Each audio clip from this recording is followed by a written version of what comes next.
literally had the sickest podcast going, and then I realized the audio was not going. But we're back. The run through. We got the we shook the rust off. Yeah, and we're ready to go. Yeah, got the cobwebs out. But Sheridan. Yeah.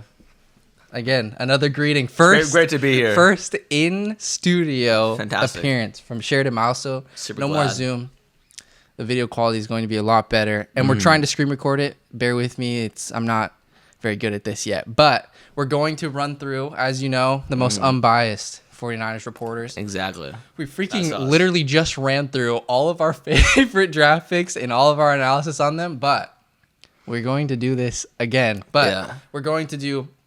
In this episode, we're going to do realistic season schedule expectations, and then we're also just going to talk about, obviously, realistic expectations from the rookies and what we think this draft class could be like, and then also just kind of what we're looking forward to most this season, because it could end up being pretty crazy, just because all the rookies and all the storylines, and then also we might do some way too early division winners, and probably something else that I wrote down that I'm just forgetting. But Sheridan, since it worked out so well, let's get into let's get back into the rookies. All right. I know that it's exhausting because we just went through this, but Sheridan Milestone has a few thoughts on the first round draft pick, and we'll go through this again, and I think we're gonna get it even better the second time. Okay, all right, Sheridan. Yeah. So I like what I said before is I think Ricky Pearsall. I think he'll probably be a fine wide receiver in the NFL, probably pretty solid, but I think where he was drafted in the first round, I think that was a complete reach, and I would rather have shoot. Yeah. And I would have rather Holy, he started off so nice. I would have rather had them draft there's a bunch of people still available that they could have taken that would have been a solid pick. There's a bunch of offensive linemen, a couple of corners that are really good. Yeah. Which they did address in the second round. They got a corners, that's not as big of an issue. But I just think that there were so many places of need in their lineup that they could have chosen in the first that would have allowed them to be better right off the bat, and not have Ricky Pearsall. He might be good, he might be a solid wide receiver, but he honestly is going to be at max the third wide receiver on the team. At that in this next season, it's why would we draft a guy that's going to be the third best wide receiver on the team? Especially when the Super Bowl window is still open. You can still go to Super Bowl this year. So I think you should have drafted either offensive lineman or a corner in the first round. Cooper DeJean or Cooley McKinstry are both very good options that were still there. And also Jackson Powers Johnson, he's I think a center, I want to say. And he went to the Steelers, maybe. Yeah, the Steelers I think it was. And I think they should have gotten him instead, because those are places that, honestly, the Niners' offensive line was one of the reasons they lost Super Bowl. Because Kellan and I watched these highlights last night at the Super Bowl. Yeah. And we got really sad because, they lost. But, you see. Oh, my God. We finally did it. Yeah. I was going to bring that up later, but literally we nutted up, went through our Navy SEAL training, and we watched every since 2011 up to now. Every time the Niners Kyle lost, Williams fumble. Yeah, every time the Niners lost in the playoffs, we watched those highlights. Yeah. But like I said, in the recent Super Bowl, they had a few plays throughout that game where they had had abilities to get actually first downs or conversions or touchdowns that got messed up because of the offensive line play. Right. And that could have really been addressed and benefited in the first round with a couple options there. But they got one in the third, and Dominic Puni may be good. I want to reserve my complete judgment and hatred for this draft class until one the season goes by, because you never know. People come out of nowhere Fred Warner, he got drafted in the third round, fourth round maybe. And I didn't think he was gonna be good, but he turns out to be a solid player. So who knows? I like that Elijah Lee guy that was ahead of him. Yeah, I liked how he. And then also let's be honest, Brock Purdy, 7th round pick. No one thought he was gonna be good, but then turns out he's amazing. So I want to really reserve until the next season to figure out if I really don't like the draft class. But we're allowed to have our opinions until we get new information. Yeah, exactly. And then we can alter and adjust. Yeah. But what I was gonna say off of Sheridan's thing is, Ricky Pearsall, we never know. I hope he's good. I from what we've seen, I think that he has all the ability in the world to bail out Brock Purdy on third down, have good hands. That's all we need. We don't, and he seems like he can be a gadget guy that can emulate Debo in a way with less physicality. But my favorite dude, and I think Sheridan and I are kind of more on the same page now, just because of how much high praise he's got from a lot of the 49er reporters. But Renardo Green, man, I think that we finally got our clamp down guy, and that's like what Sheridan's saying is we could have got a corner with DeJean or Kool-Aid, but there might have been I know with Kool-Aid, not that quite of a lockdown 1v1 guy, and Renardo Green could be that man just because of I just love his mentality. Just hearing his interviews, he just doesn't care about anything else except football. And I think he has like supreme confidence in himself. And when you're going on a team, especially with all of these freaking star players, you can't be starstruck, especially like towards the back end of the season when we're going to be playing, God willing, in huge games. We don't want guys that are going to just like shrivel up and die. We want dudes that like want that opportunity to guard the number one guys. No matter, like, it doesn't even matter if they don't even have that ability yet. They just have to have that mentality that they're not scared. I think Renardo is going to be that guy, and I think that he just has the mentality that is not, you don't need a lot of babying with him, and you can trust that he's just going to do his job and be a football player and be physical. I think he's just going to fit in perfectly. So yeah, no, I think Renardo Green was a good pickup they got, and also like Malik Mustapha in the 4th round. I think those two guys are great pickups because I think those are guys going to be the ones that work out. Yeah, I think so because obviously the Niners also next offseason they're going to lose. I think like this, they have 3 corners and 1 safety. They're going to be losing. Like, well, not losing, but like they're going to be free agents, so they're going to need to at least have some guys that can stay around past next season to fill in those spots. Because I think Hufanga, Lenore, Ward, and then I think also Ambry Thomas are all free agents. But I mean, honestly, I don't think Ambry Thomas would make the team. He's really bad.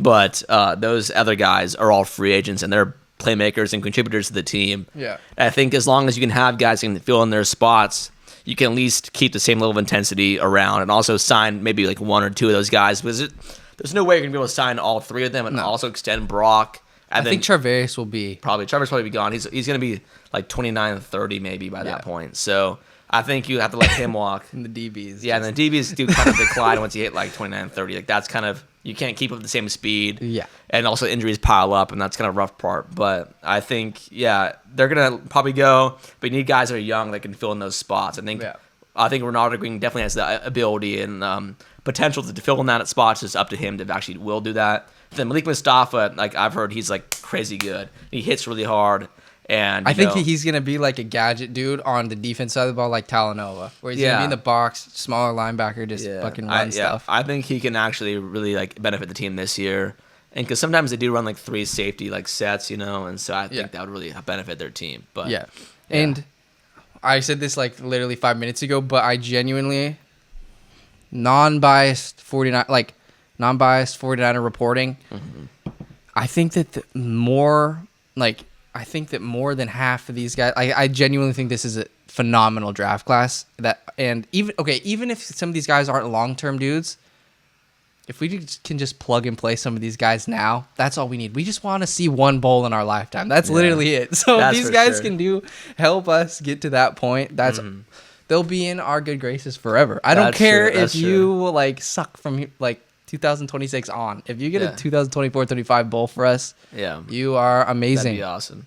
But Jacob Cowing? Yeah, Jacob Cowing. That's what I think he's the best pick to have this year because he has 3 1,000-yard seasons, and then last year I think he had 13 touchdowns. Yeah, and I think he's gonna be. I think he might be better than Ricky Pearsall right off the bat. I know because he's really fast, and also he's pretty. Apparently, according to Brock and other coaches and wide receivers, he has really good ball skills. Which a lot of wide receivers that are fast out of the draft, they don't actually have balls. They're just quick, and that's the only thing that makes them good. Or quicker than fast. Quicker than fast, yeah. There's like John Ross. I brought up before the thing got we had to re-record. He ran like the fastest 40 up until Xavier Worthy did, and like everyone thought he was gonna be great because he was super quick, but like he didn't have anything else besides his speed to make him good. So I think with Cowing, he's fast, and also he has other attributes that can help him play better. Right. So. And when you flip on the highlights, not all 22, because we don't have time for that shit. Doesn't it cost money to watch all 22? Huh? I think it might cost money also to watch all 22. Yeah, we don't want to do that. We don't want to do that anyway. That's a lot. We just need to watch the highlights like the Niners do. Like I just said, literally, I swear to God, the Niners literally just watch the bowl game, scout people like, you have a good bowl game, we're going to draft you. Isaac Garendo, insane bowl game, we're going to draft you. Jacob Cowing had like 3 touchdowns in his bowl game, we're going to draft you. what's his name, Ronnie Bell, awesome bowl game, draft you, D winners, like 2 pick sixes or whatever, 2 touchdowns. Yeah. We're gonna draft you, but yeah, I think that when you watch Jacob Kellan, like it's sweet when you draft a guy like Ricky Pearsall, all the skills are there, but you actually kind of want to see like results and getting in that. Because Kellan's been consistent for the past 3 years now. Like Ricky Pearsall, his only best year was last season. Yeah. And so, like, that's cool and all, but you want to see guys that can, like, actually consistently keep that same level of play up over multiple seasons. And Kellan definitely has proven that because not a lot of wide receivers in college, like, can keep up with 1,000 yards, especially one that's from Arizona, which isn't, like, that, like, crazy of a football school. But they have some good players. It seemed like everywhere Kellan went, he was, like, even though he went, because I think Arizona has, like, one of the better, like, wide receiver rooms in the nation or something. They do. And he went there from, like, was it some smaller school? Yeah. And then he was, like, still the guy, even though he just came from a school from being the guy. So, like, he fits in really well, and that's perfect, obviously, when you're going to a locker room with so many good wide receivers. But at the end of the day, I think that it's just super sick when you get a guy that is actually scoring touchdowns. And, like, I don't know. It's just, like, I feel like it's kind of rare for a dude to score multiple touchdowns in a game, like, especially, like, the ones he's running. But Noah Fafita, their quarterback, was kind of a baller, so I don't know. But I'm pumped about Jacob Kellan, dude. Yeah, awesome. But Renardo, Malik, Jacob Kellan, I don't know what to think about Garendo. Yeah, I know he's really fast, and he's also really strong and big. But I mean, I from what I've heard, the rookie minicamp, he apparently did pretty well in that. Yeah. But I mean, honestly, you have CMC, you have Jordan Mason, you have Elijah Mitchell. And then you have those 3 guys, and you also have Kyle Juszczyk, which is like technically your 4th running back on the team, but he plays fullback. And usually they only I know how you feel. They usually keep 4 running backs on the team. So Isaac Garendo might be the odd one out. Yeah. But I really feel like they should keep Garendo and move off Mitchell because I like Mitchell a lot, but he's always hurt. Yeah. And like, why would you keep a guy on the team that's always injured, even though he is good? It's like, because then he just like takes a roster spot where the other guys are decent and can help you out. I know. And I bet you could probably honestly trade Mitchell for like a 6th or a 7th and get some compensation back. Because dude, he's a starting running back on like most teams. No, I mean, yeah, he's good when he's in the game. Like he's good, but he just gets hurt. I mean, he could have been getting to the game. Like we talked about many times. He could have been the rookie of the year his rookie season, except he missed 6 games because he only had, I think it was like under 100 yards less than Najee Harris, who won Rookie of the Year. Yeah. And he missed 6 more games than Najee did. So I think he can be a solid running back in any team. But, yeah. No, dude. He's good, but I want to see more of that Mason. Yeah. Even though he doesn't have breakaway speed. Yeah. Because it would be nice, like, Garendo's like a freaking unicorn in the fact that he can just break away, but also be huge and be a bruiser. That's something that like not a lot of teams have. So I think that's why we honestly took him. Yeah. Just because dude, it's so weird how some of these dudes drop so far. Yeah. But whatever. All right. So that's the draft class. What would you give it overall grade? I'd give it like a B minus. I think a lot of the picks were solid ones, but I think the first round pick, like I know some guys think the first round pick was great, but I think the first round pick was not the best at all. I think it was when they said Ricky Pearsall, I did not know who that guy was, and there were so many other. They did the broadcast. Like, there were so many big names on the board, and that I was like, oh, these are like no brainers. Get these guys so here, and then he drafted. And even in like I talked about, even in the wide receiver like class, there was other guys I thought were better, like Adonai Mitchell. He's tall, fast, can do all these things. And then there's also Xavier Legette, who is like more of a raw, unproven talent because he only had this 1 year that was good, but he's 6'4", jacked, and also runs really fast. While Pearsall is kind of like 6'1", he doesn't go that quick, and it's like kind of like a confusing pick there. But I mean, who knows? We'll see how he plays out in the end. Only time. Yeah, only time will tell. Will tell. But all right, let's my grade. I'd give it a high. I give it a low A because I honestly think that there's really good potential that we just saved our asses a little bit with some of these draft picks just because I think Mustapha, bro, how is he gonna be bad? No, I think I think that those 2 defensive guys are gonna fit in really well. Yeah, I think Mustapha, Green, Cowing will all be good, and then I think Pooney, might be solid. From what I've heard from the camp, he's been like decent. Yeah. So I mean, I don't know. I just think that first round pick, like, it just Oh, and you also like Pline. Yeah, Mason Pline. Yeah, he was an undrafted free agent. Yeah, no, I know. And I think he might be pretty good too. And then tight end will be really interesting. Yeah, I mean, also like linebacker too. That's an interesting room they got there because they got Devondre Campbell, but he's kind of older. But also they have a couple guys that were good that were hurt last year, like Jalen Graham and D. Winters. Apparently, Jalen Graham was always winning in training camp. Yeah. On his practice stuff, and he just got hurt, so didn't get to play. Yeah. But I think if you have Jalen Graham and D. Winters, I think they're solid, so they can fill in for Greenlaw when he's gone. Because Campbell's old and he's kind of slower, so we'll see how that pans out. But yeah, let's do realistic season predictions. All right, we and Sheridan literally just ran through this, but I forgot. Mm-hmm. All right, Sheridan, week 1, baby. Okay, week 1, we stomp. I don't think we stomp, but I think we get the win in New York. Okay. All right. So we 1-0 versus the Jets. Yeah. Then we go to Minnesota and play our former backup quarterback. Yeah, Sam Darnold. Because they have J.J. McCarthy and Sam Darnold, but I feel like they probably will start the year out with Sam. Yeah. They seem to, like a lot of teams that draft like quarterbacks like that, like rookies, they always, well, especially if they have like a bridge QB, they'll play them the first like couple games because like the backup kind of like the rookie get into rhythm with things. So I bet at this point we'll still be facing Sam Darnold, and like let's be honest, Sam Darnold's a bum. So I think but the game's on CBS, so we're probably losing. No, I think the game's on CBS. Yeah, I know it's on CBS. We'll probably lose. We're not playing the Chiefs, so I think we'll be okay. Yeah, but we lose to the Bengals when we play on CBS. Well, the Bengals are good though. Like the last year. The Vikings. Well, they had Joe Burrow when we played them. It wasn't. They had Joe Burrow every time we played them, right? Yeah, I know, but it wasn't that Browning guy. That was kind of not that good. It's on CBS, so I think we'll agree to disagree. But we'll go 2-0. We beat the Vikings.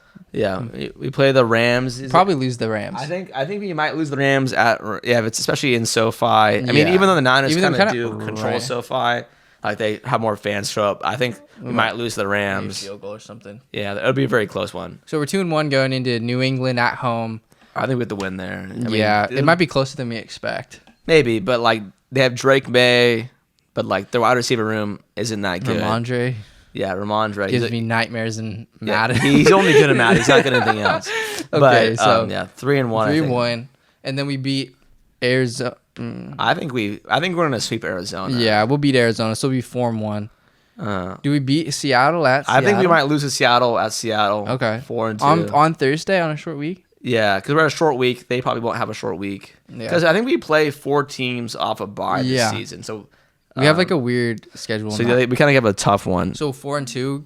Yeah, 4-2. Going into the Super Bowl rematch of Kansas City. I think it's time to get the monkey off our backs when we beat Kansas City. Yeah. So I think we go 5-2. It's on Fox too. Yeah, I think we go 5-2. Okay, well 5-2. We beat Kansas City in the Super Bowl. Because honestly, I feel like we could have won. I feel like we could have won the Super Bowl if we just didn't shoot ourselves in the foot like 4 or 5 times in that game. I know it's. We watched these highlights yesterday and it was pretty brutal to see. But dude, guys. So right now we beat Kansas City. We're 5-2. Yeah, 5-2. All right, 5-2. But muffed punt, blocked PAT, can't block with Brandon Aiyuk wide. I mean, and also brother, 0 holding calls on a team that has the highest holding call rate. How is that Jawan? What is that? Jawan Taylor? What's that guy name? Jawan Taylor. Yeah. Like, how do you not get a single holding call the entire game? Yeah, no, we were watching it. We're at false start. We were watching a couple of third downs, and we see Nick Bosa like, literally getting like choked out like this, and he's like running trying to tackle him, and they don't call that. It's like, are you kidding me? But we're not making excuses. I mean, we lost. It's what it is. It's over now. We can't do anything about it. Yeah. But like watching it now, it's like, come on, please call it a fair game, because we got I think 2 or 3 holding calls in that game. But like the Chiefs, who literally have the most holding calls in the entire regular season, get 0, and they've gotten 0 in every single Super Bowl they've won. That's the thing. Even last year against the 2 years ago against the Eagles, and like I don't like the Eagles at all, but they got no holding calls in that game. It's insane. It's like I know they don't say anything scripted or anything like that, but like there has to be something going on with the holding calls with the Chiefs, because they consistently hold the most, but they don't get it. It's like, it makes no sense. It hurts so bad. It hurts so bad, man. Okay. I think we just give it to Dallas. Oh yeah, the Dallas Cowboys. If Dak's the QB and Mike McCarthy's the head coach, there's no shot Dallas is beating us in anything. So. We're 6-2 going into the bye. Looking good. Looking good. Different kind of 6-2, right? Because didn't last year we go in? We went 5-3. 5-3, yeah. But also it was a 3-game losing streak. No, exactly. That's what I'm saying. All right, so we go at Tampa Bay. I think we beat the Buccaneers. We go 7-2. The Buccaneers are like a decent team, but I don't think they can't rival the Niners just yet. So 7-2. Then we roll in that next week to beat Seattle. Yeah, I think we beat Seattle 8-2. I think LaFleur gets one against us in Green Bay. It's about time LaFleur's won. Yeah. So I think we go 8-3. I feel the last second field goal. That's kind of how those games go. Yeah. The last time the Packers won was like a really last second game winner. So I think I can honestly see that happening. So I go 8-3. This one is the really hard one where it's a coin flip, especially in December. Yeah. I think we beat Buffalo because they're not the Buffalo from last year. They're a bunch of because Micah Hyde left, I think, right? Or was it Jordan Poyer left? There was some like defensive back, like one of those two guys dipped. And then also Stephon Diggs isn't on the team anymore. And they have Keelan Coleman. They've lost a couple other players this year too. So it's like, I think, honestly, maybe look that up. I don't know if they lost both. Did they? They lost... Oh, that's Tre'Davious White as well. Okay. He was released in March 2013. Dude, but they lost Tre'Davious White. They lost one of the safeties, if not both. Salary cap cuts, including the likes of Jordan Poyer, Tre'Davious White. Okay, so they lost Jordan Poyer and Tre'Davious, who are both really good. They lost Gabe Davis. They literally have Keon Coleman, Khalil Shakur, and then that's it. So their wide receiver room is kind of depleted. And so that means either A, they're going to start running the ball a lot with Jordan, with James, with Jared Cook, isn't it? James Cook, yeah, or James Cook. Sorry, not Jared Cook. I don't know why I said Jared Cook. Anyway, James Cook, big TE. Yeah, yeah. Jared Cook's a tight end, and then they'll have Keon Coleman, and then they'll have Khalil Shakur. So I think we're going to beat those guys. They're not as they're not the Bills of old. So. Yeah, I think we'll win that game. So we're 9-3. We beat the Bills, so we're 9-3. 9-3. We go into Chicago. We beat Chicago. Home. I think the Bears might honestly make the playoffs this year. They have Caleb Williams, who, as long as he plays how he is in college football, he'll be solid. But so he does a lot of off platform stuff, so that may lead to a lot of interceptions. But I think as long as he can play clean football this year, I think they'll probably make the playoffs. But I think we'll win them. So 10-3. I think we beat the Rams. Go 10-4. Wait, that's 11? 11-4. Yeah. Beat the Rams. 11-4? No, we're 11-4 because that would have been 10-4 at the Chicago game. So 11-4. I lose to Miami. Lose to Miami. At Miami. Yeah. We've beat Miami. There's always one game where we expect to win that we lose. Yeah. So we're 11-5. 11-5. I think we. Detroit's a problem, but I think we beat them. Okay, we beat Detroit. Oh, how about we say did we beat Miami, lose to Detroit? I don't know. Yeah, I think we beat Miami. Or could we lose to both? Dude, it's Talanoa. Do we lose to both? No, I think we beat the Miami. It's Tua, dude. Tua. Yeah, we beat Miami. Tua's a scaredy cat against it. So we're 12-4. Yeah, 12-4. Then I think we lose to Detroit 5. I think and then we win. So 13-5. 13. That doesn't make any sense.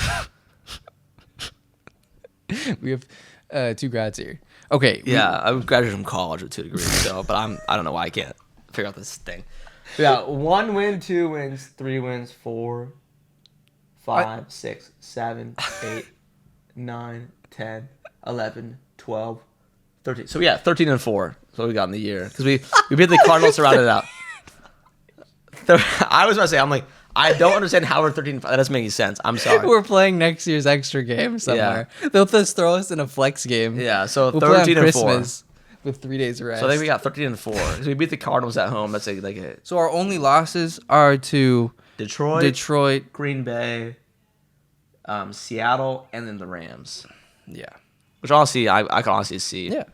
I mean, I could see it's going to maybe 12-5 or 11. We could drop Miami, Detroit. Yeah, we could drop Miami. You know what? Dallas could beat us too one time. Yeah. One of these. So I mean, I think the floors. Any of these games. Yeah, I mean, any game was Kansas City. Hell, any given we lose to that game every single time. Any given Sunday, I think Sunday. The floor is 10-7, and the ceiling's 14-3. Dude, our floor is like a 500 season. It's a wide range, dude, right here on the Niners. Because like Arizona rolling in there, they could be a stout defense, like barely score any points. But you know who we have? The Messiah. Yeah, Brock Purdy. What's the dude? What's it from Badune? Yeah. Oh, the Lisan Brock Purdy. Yeah. Every time last year watching these playoff games, that Super Bowl, we were all like, "It's divine intervention." It is. It has to be.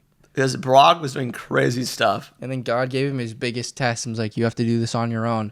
All these mess ups. And honestly, he kind of did it. But it was the other people on the team that really just messed it up. So Yeah, for sure. So I think 13-4 is like my prediction. But I could see them either going like 10-7 wild card if like they don't beat the Rams twice. But I think they should beat the Rams at least once. Yeah. And they could maybe drop another game to somebody that there's always a game, like we said, that like the Niners lose that they shouldn't have. For sure.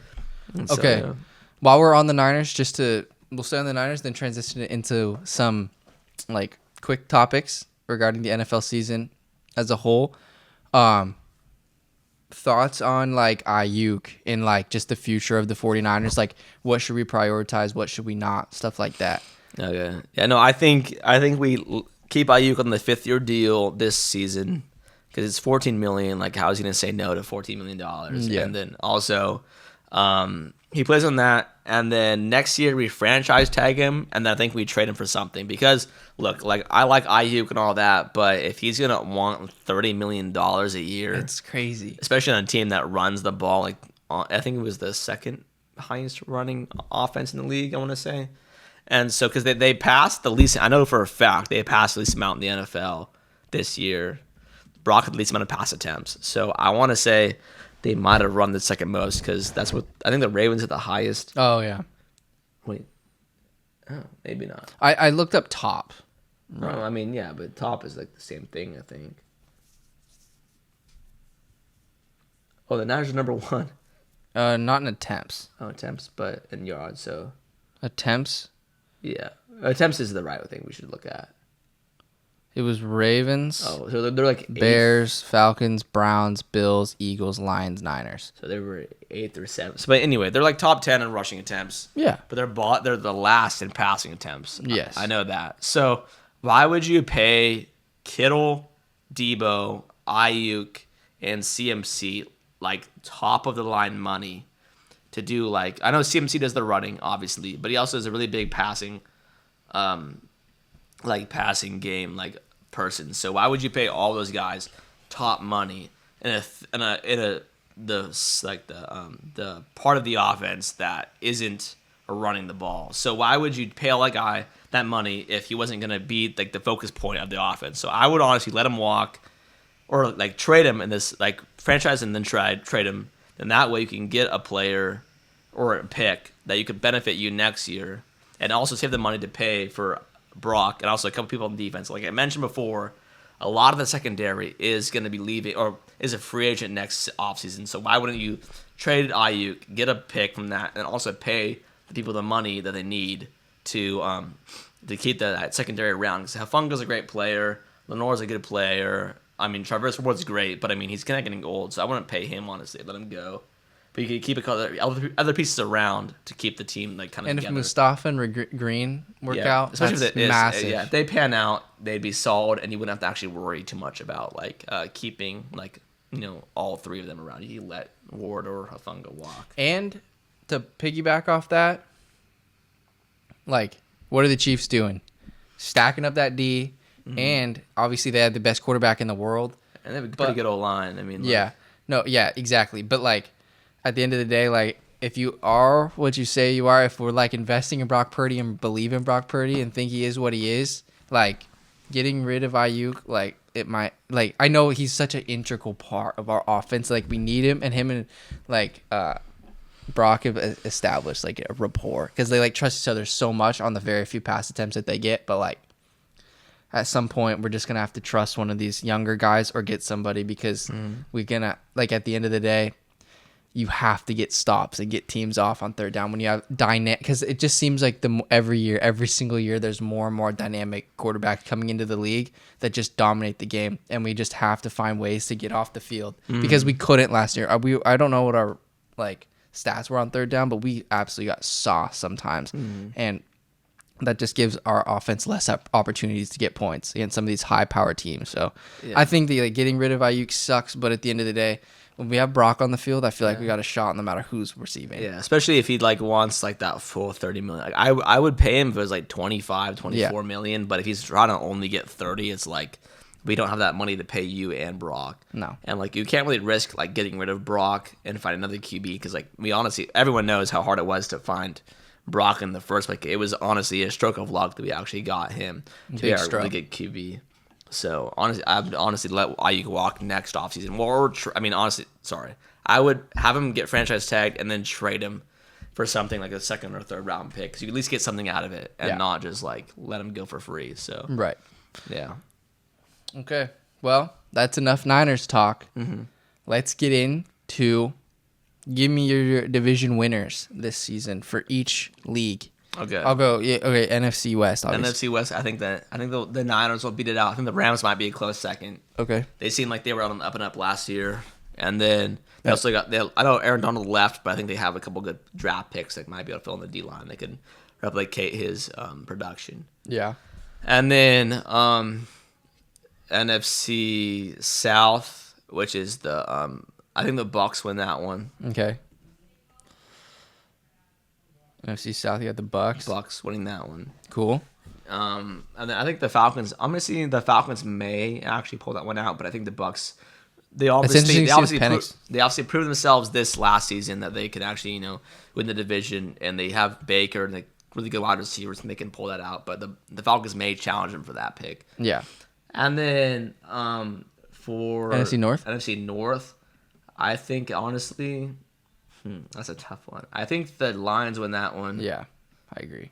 But honestly, I think you could see 3 of those teams making the playoffs. You could see the Packers and the Bears both making it. The Bears, it's fucking crazy how much heat they're it's crazy the hype behind them. Because the Bears, obviously, they have not proven themselves this the entire time they've been a franchise. That Super Bowl win they had, but. The Bears, they have so much offensive talent, and also they got some good defensive pieces last year. Yeah, they could. I can honestly making the playoffs easy because Caleb Williams, if he pans out, will be a solid player, and then also the other wide receivers they have on the team like DJ Moore, Keenan Allen, and then Rome Odunze are all great pieces to the offense. So they could win that. But and then for the NFC East, I think the Eagles will win that division, and they'll beat the Cowboys out for. That division because they added their big problem last year was secondary because a lot of them got hurt, but they'll have Darius Slay, Cooper DeJean, and also they drafted another guy. I can't remember his name. Was it the first? They drafted the first one. Was it Terron Arnold? Maybe. I'm not too big in the Eagles team, but I think they got Terron Arnold. I want to say. Or yeah.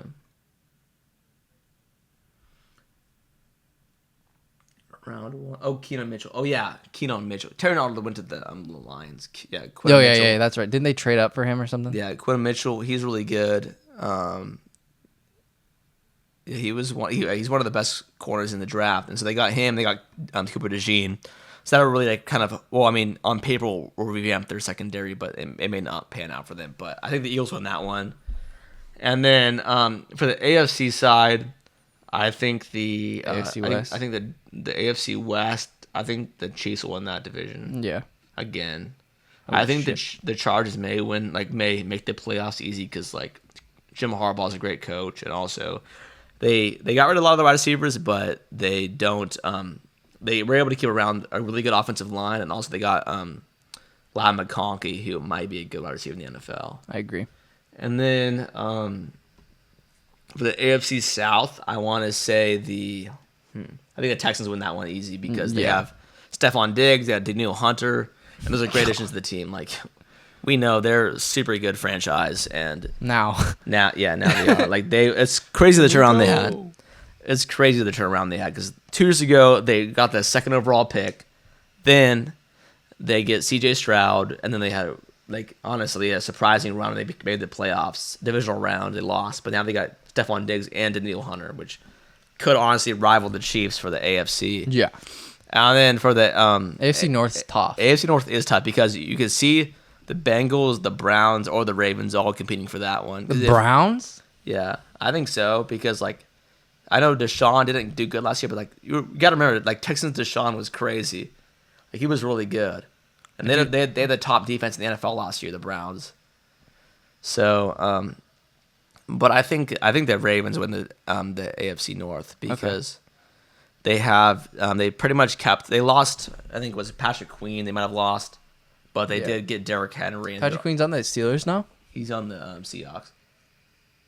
Is he? Yeah.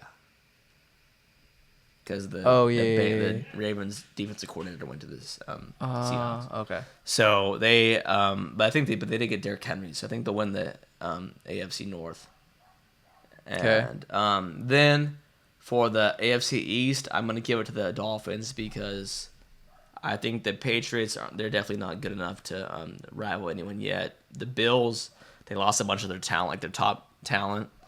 Then the Jets, I just don't really trust like really old Aaron Rodgers and like them to like they could make the playoffs, but I don't really rather them to like have them like beat the Dolphins for the division. Mm-hmm. So I think that's my division leaders and winners this year. So I like it. I think that the only one that I would maybe pick is the Bengals. I think the Bengals are just good, dude. Yeah, I think the Bengals might be second in the division. Like it'll be Ravens and Bengals. It'll be my top for that. There's going to be battles. Yeah. NFC North's a battle. AFC North's a battle. Mm-hmm. And the NFC West could be with the Rams. Cause it will be a battle. Dang, bro.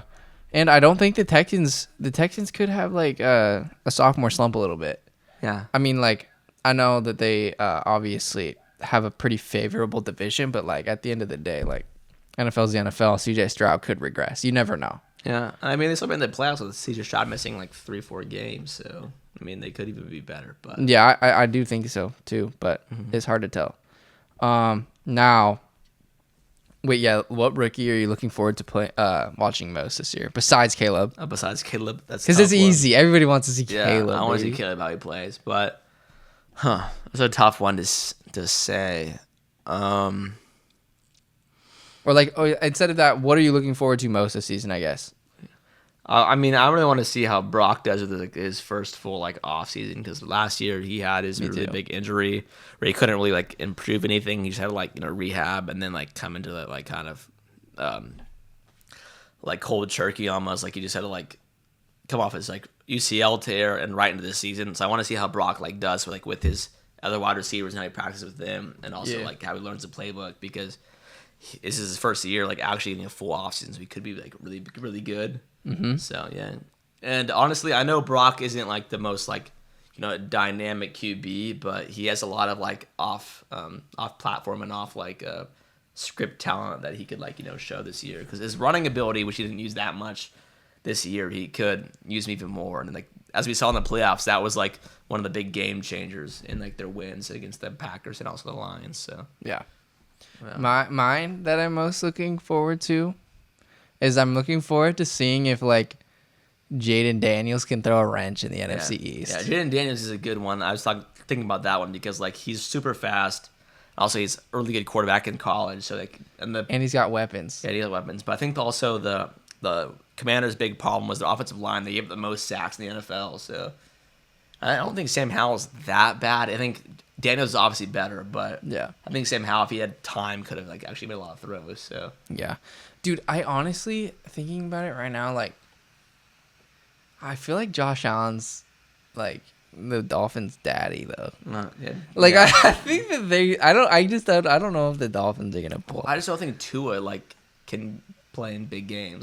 He can't. Like it's time and time again, he has folded in big games. Like in the 2022 Niners season, that was like a big game for both the Dolphins and the Niners, like kind of proving themselves in the NFL, and he like crumbled. Yeah, especially against like Brock, who was the third string QB. It wasn't like established like Brock's like a good quarterback. It was just like a random guy. He was getting scared of throwing high and errant passes around, and they got picked off or like dropped, and it was like you need to like actually prove yourself in big games to actually be seen as a good quarterback. I know. That's like Kirk, bro. Yeah, so that's the thing. It's like Tua, may be good in the regular season. He may be good like in normal, like, non-primetime games. But I don't see him being like that actual, like, QB you should pay a ton of money towards. No, I know. So, yeah. All right. Final thing. Okay. What's your biggest surprise for this season? Like, what do you think is just going to absolutely...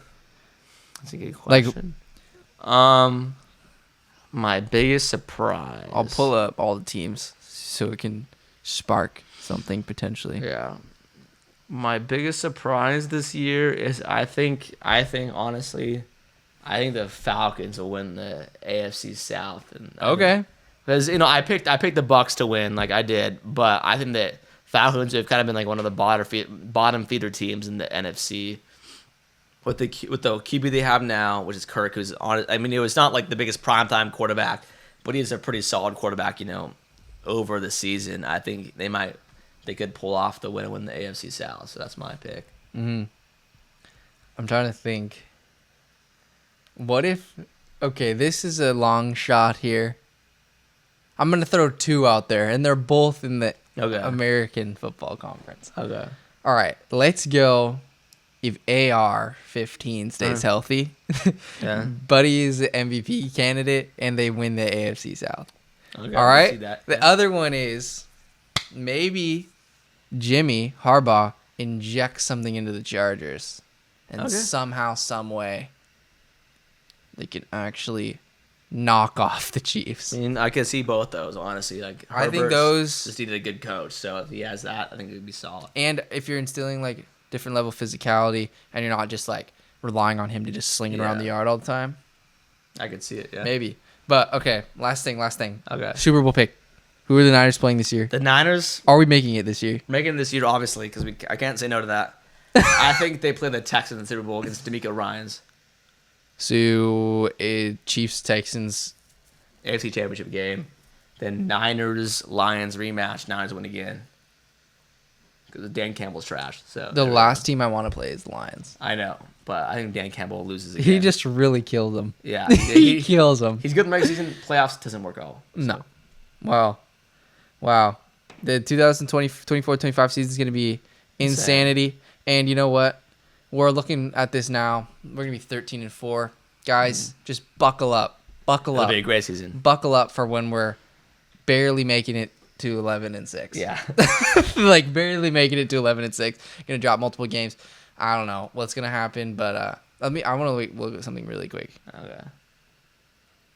Like, if you could pick one game on here though that is just like random, dude, I genuinely think that like,